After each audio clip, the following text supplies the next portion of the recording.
Hello student, मैं मनीष। आज मैं असाइनमेंट 5 कक्षा 10वीं विषय सामाजिक विज्ञान लेकर आया हूं।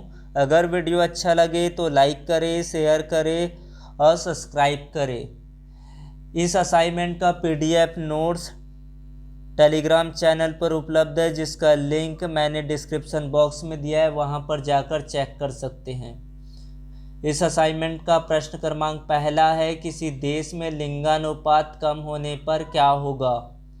तो उत्तर है, किसी देश या समाज में लिंगानुपात कम होने का अर्थ है वहाँ की बालिकाओं व महिलाओं के पोषण, शिक्षा, स्वास्थ्य आदि पर कम ध्यान दिया जाता है, जिसके कारण वे कम जीवित रह पाती है।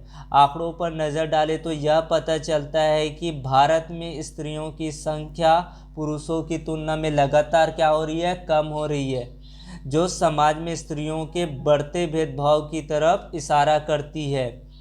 0 से 6 वर्ष की आयु वर्ग में बालक बालिकाओं का अनुपात 1000/914 है।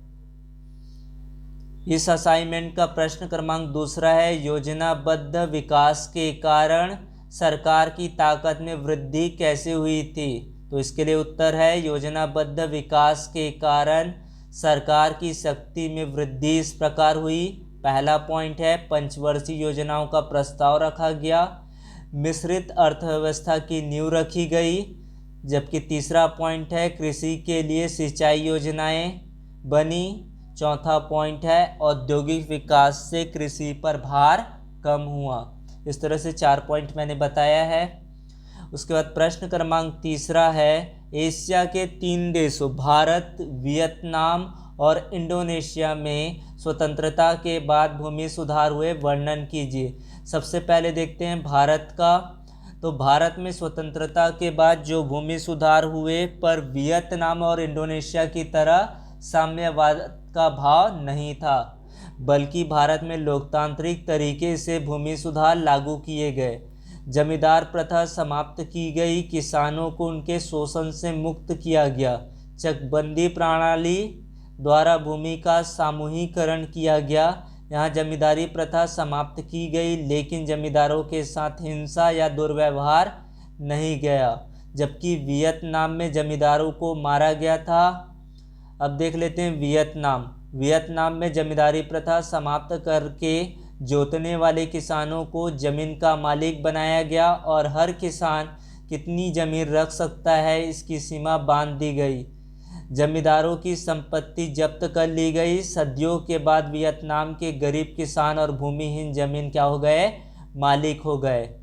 लास्ट में है इंडोनेशिया में साम्यवादी प्रभाव के कारण भूमि सुधार कानून पारित किए गए, जिनके तहत किसानों को जमीन वितरित की गई, यानी कि बांटा गया।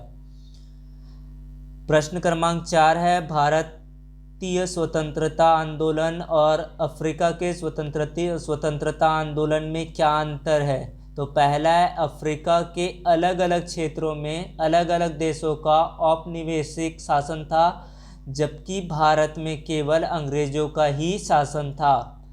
जबकि इसका दूसरा पॉइंट है, भारत में आंदोलन का नेतृत्व मध्यम वर्ग एवं शिक्षित वर्ग ने किया, जबकि अफ्रीका में स्वतंत्रता संघर्ष का नेतृत्व श्रमिकों व मजदूरों ने संगठित होकर किया।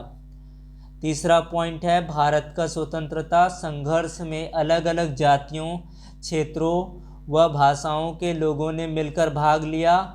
अफ्रीका के स्वतंत्रता संघर्ष में अफ्रीकाओं ने अलग अलग देशों से संघर्ष किया। उसके बाद प्रश्न क्रमांक 5वां है, बढ़ती हुई जनसंख्या ही पूरे देश के विकास में बाधक है। क्या आप इस कथन से सहमत है, एग्री करते हैं। तो इसके लिए उत्तर है, इस कथन से हम सहमत हैं, क्योंकि जनसंख्या वृद्धि के कारण कृषि क्षेत्र में भूमि का विभाजन अधिक होने लगा है। बढ़ती हुई जनसंख्या के कारण क्या हुई है, खाद्यान्न समस्या उत्पन्न हुई है। बढ़ती हुई जनसंख्या के कारण रोजगार की कमी होने लगती है। इस कथन से हम सहमत नहीं हैं, क्योंकि देश का आर्थिक विकास करके बढ़ी हुई जनसंख्या के प्रभाव को कम किया जा सकता है। इसके लिए निम्नलिखित उपाय किए जा सकते हैं। पहला पॉइंट है, कृषि क्षेत्रों में सुधार। सुधारात्मक उपायों को अपनाकर उत्पादकता में वृद्धि के प्रयास किए जाने चाहिए। संचार साधनों और परिवहन सुविधाओं को बढ़ाकर देश की आर्थिक स्थिति को सुधारा जा सकता है। इस तरह से इसके पॉइंट लिख सकते हैं।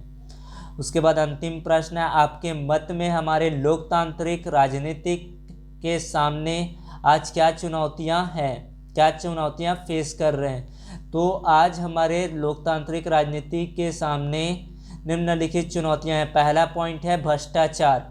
हमारे देश की राजनीति में भ्रष्टाचार मुख्य चुनौती है। अधिकांश राजनीतिक दल भ्रष्ट लोगों से चंदा लेती है और चुनावों में काले धन का प्रयोग करती है। दूसरा पॉइंट है गरीबी। लोकतांत्रिक राजनीति की सबसे बड़ी समस्या क्या है? गरीबी है। देश में आज भी 35 करोड़ गरीबी रेखा से नीचे जीवन यापन करते हैं। उसके बाद है वंशवाद। लोकतांत्रिक राजनीति के अन्य महत्वपूर्ण चुनौती वंशवाद है। आम लोगों के आगे बढ़ने की संभावना नहीं रहती है।